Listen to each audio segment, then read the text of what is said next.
Hey there, it's Elizabeth O'Brien from Grammar Revolution, where we help you teach and learn grammar the easy way with sentence diagrams. And today, we are going to be talking about you. Not the lovely you watching this video, but the pronoun you. And I got the idea for this lesson after I was sitting around with some friends and we were talking about the word whom and how it seems like fewer and fewer people are using it and fewer people know when they're supposed to use it. In fact, it almost seems like it's getting phased out of language. So because of the whom conversation, I started thinking about the pronoun you and how it has changed and evolved over time. Before I get started, I just want you to know that I am not an expert in history and I am not claiming to be an expert. Just wanted to share with you what I found when I was doing my research. So, here we go. Let's start with today and how we use you. We use you for both subjects, you are great, and objects, the magician tricked you. We can also use you to be singular, meaning one, or plural, meaning more than one.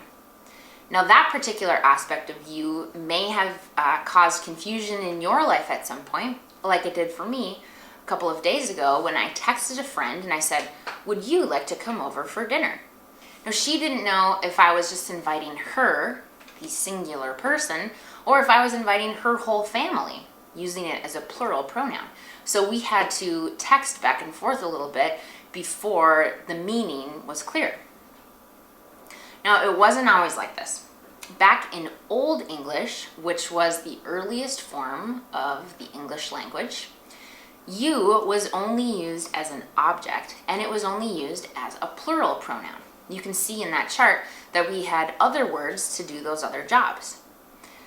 By the way, when you're looking at this chart, I just want you to know that if you looked at written Old English right now, you wouldn't be able to understand it or read it unless you were an expert. So when I have the pronouns listed in this chart as thou, thee, ye, and you, that is a translation or a modern equivalent to the words that they were using. But it wouldn't have sounded or looked like that back in Old English. So, in Old English, you was only a second person plural object pronoun. Now let's fast forward to Middle English. Here, you began being used interchangeably with ye for the second person plural subject. So the big change here is that now you can use you as a subject, a plural subject. Then the language began being influenced by French. And in French, you addressed kings or aristocrats, singular people, with a plural pronoun. So Middle English picked up on this and started using you or ye formally to address aristocrats. And then that slowly changed so that you would address anyone who was higher than you on the social ladder in that same way, or even strangers, because it was seen to be more polite to use a plural pronoun in those situations. And then somewhere around the 17th century or so, we dropped thee, thou, and ye, and we just went for you in all of those situations. And that brings us to where we are today. So there you have it. Language changes and evolves.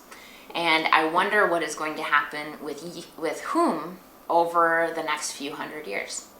By the way, if you would like to know when to use the word whom, at least for now, you can check out a lesson that I did on who and whom, and I will put the link right up here for you. If you'd like to learn more about teaching or learning grammar the easy way with sentence diagrams, you can check out our website at grammarrevolution.com. Thanks for watching. Bye.